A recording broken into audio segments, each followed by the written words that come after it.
Graça e paz, vamos para mais um vídeo do nosso Seminário Teológico do IBBC. Nesse módulo Apostila 3, estamos trabalhando homilética. Iniciamos esse vídeo na página 199, tratando do conceito bíblico da pregação.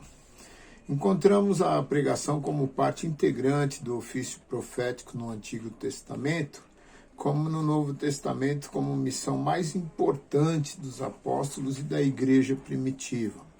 Por meio da pregação evangelística, os pregadores eram salvos, os pecadores eram salvos e pelo ensino a igreja era edificada.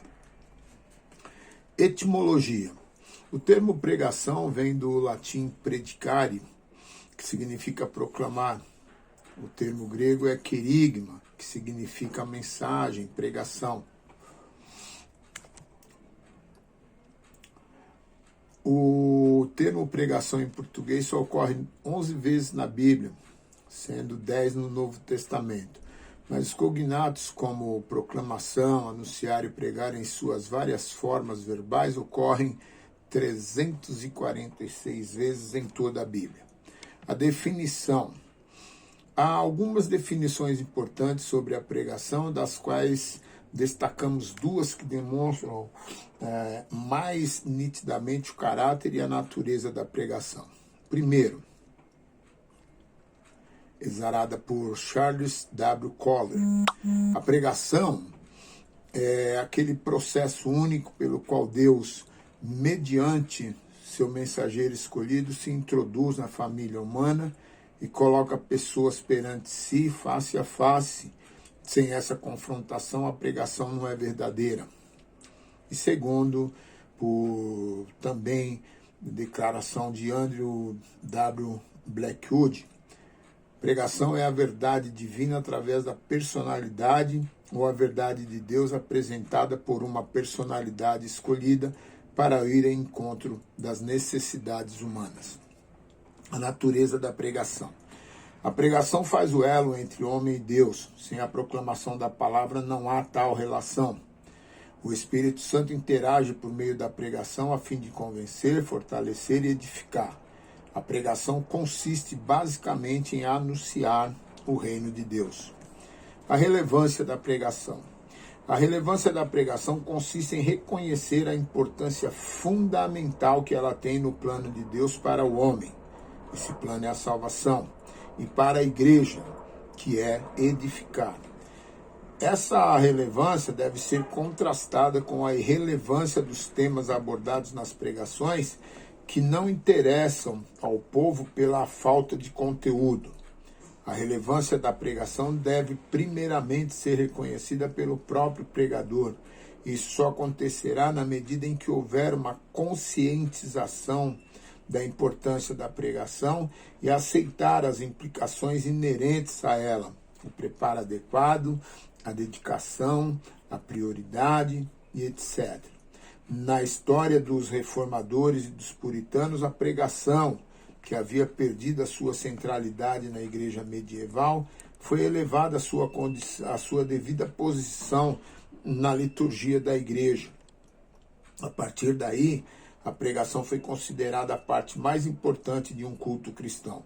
Pregadores como John Wesley, George Whitefield, Spurgeon, Martin Jones,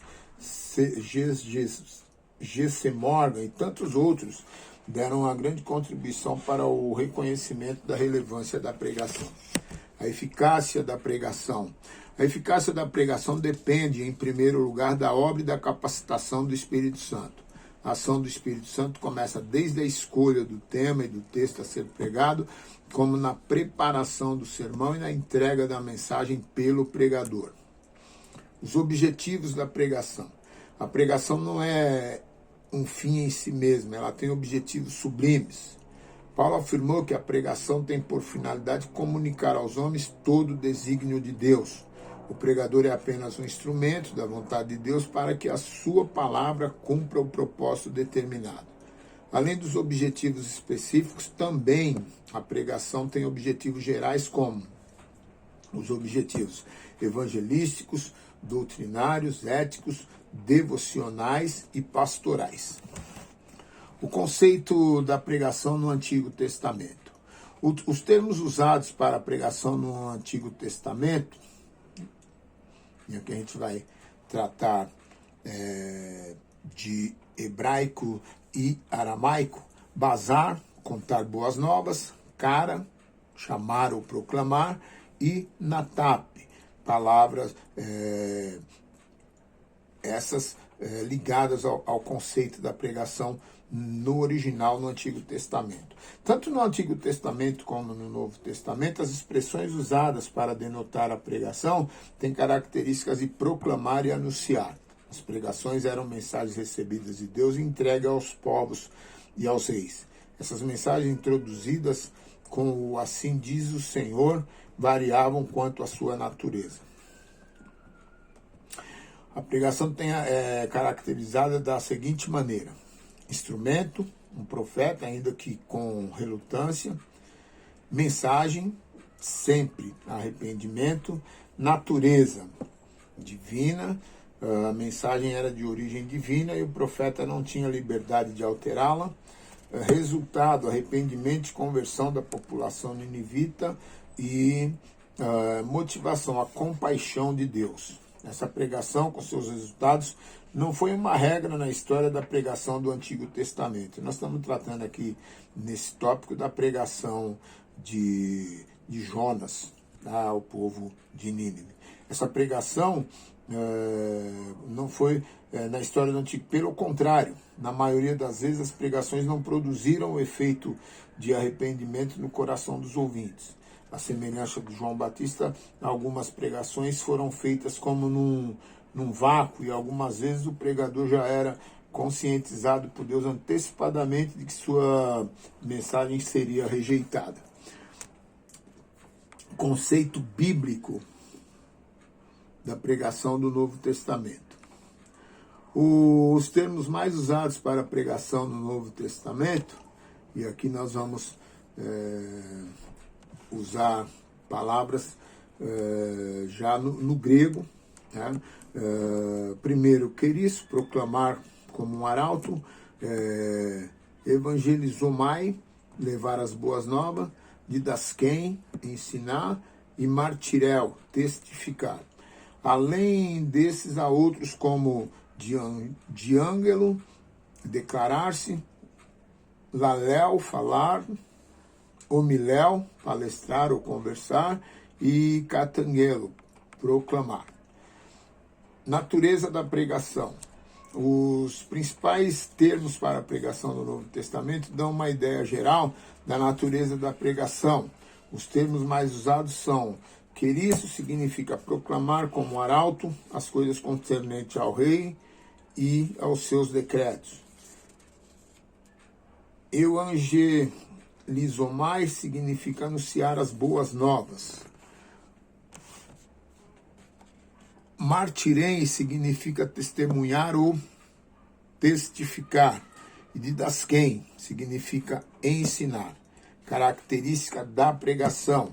A pregação nos evangelhos feita por Jesus consistia na proclamação do reino como as boas novas. Essa proclamação muitas vezes era acompanhada por sinais, termo preferido por João, e tinha o objetivo de levar os ouvintes ao arrependimento e torná-los seus discípulos. Sua pregação era caracterizada pelo ensino, que enfatizava a ética do reino e o caráter dos verdadeiros discípulos, que são os cidadãos desse reino. A crise da pregação. A pregação pode ficar comprometida, página 204, quanto à sua eficácia, devido a alguns fatores importantes, como falta de preparo do pregador, falta de unidade corporal na prédica, falta de vivência real do pregador, a mensagem não é relevante para as necessidades da igreja, falta de equilíbrio na seleção dos textos bíblicos, falta de prioridade da pregação na liturgia da igreja, falta de um bom planejamento ministerial, tais como ansiedade, repetição dos mesmos sermões, pregação do sermão sem o devido cuidado e meditação, plágio, a grande tentação para pregar mensagens de outros pregadores que já estão prontas, principalmente as que estão à disposição na internet, o desinteresse pela pregação por parte de muitos por outros fatores. O pregador, a expressão pregador, página 205, ocorre 11 vezes, sendo 7 no Antigo Testamento, todas em Eclesiastes. Conceito de pregador no Antigo Testamento. A missão dos profetas e os títulos usados para ele dão uma ideia sobre a natureza e o caráter do seu trabalho entre o povo de Deus. Abordaremos os títulos mais usados e os seus respectivos significados e implicações. Primeiro, termos para profeta. Coelete, este é um termo hebraico para pregador. Nabi, esse termo aparece 309 vezes no Antigo Testamento, dos quais 92 somente em Jeremias, que significa profeta. Roé, esse termo significa vidente e é derivado de um verbo que significa ver. Osé, esse termo é derivado de um verbo que também significa ver. O emprego do termo Nabi, Roé e Osé, conforme o relato de 1 Samuel, se dividiu em 2 períodos. O primeiro anterior, em que vidente e profeta tinham significados diferentes, e no período posterior, em que o termo profeta, Nabi, passou a designar os chamados para o ministério profético. Desenvolvimento histórico do Antigo Testamento. O pregador do Antigo Testamento era profeta. A primeira pessoa quem a Bíblia chamou de profeta, Nabi, foi Abraão. O profeta veterotestamentário era caracterizado por uma chamada específica e pessoal por parte de Deus. O conceito de pregador no Novo Testamento. No Novo Testamento, que evangelizava, ensinava, testemunhava e pregava era considerado um pregador. Como no capítulo anterior, na natureza da pregação do Novo Testamento, já estudamos esses aspectos do pregador. Vamos focalizar o termo grego e a sua origem que mais expressa o caráter do trabalho do pregador. Tá?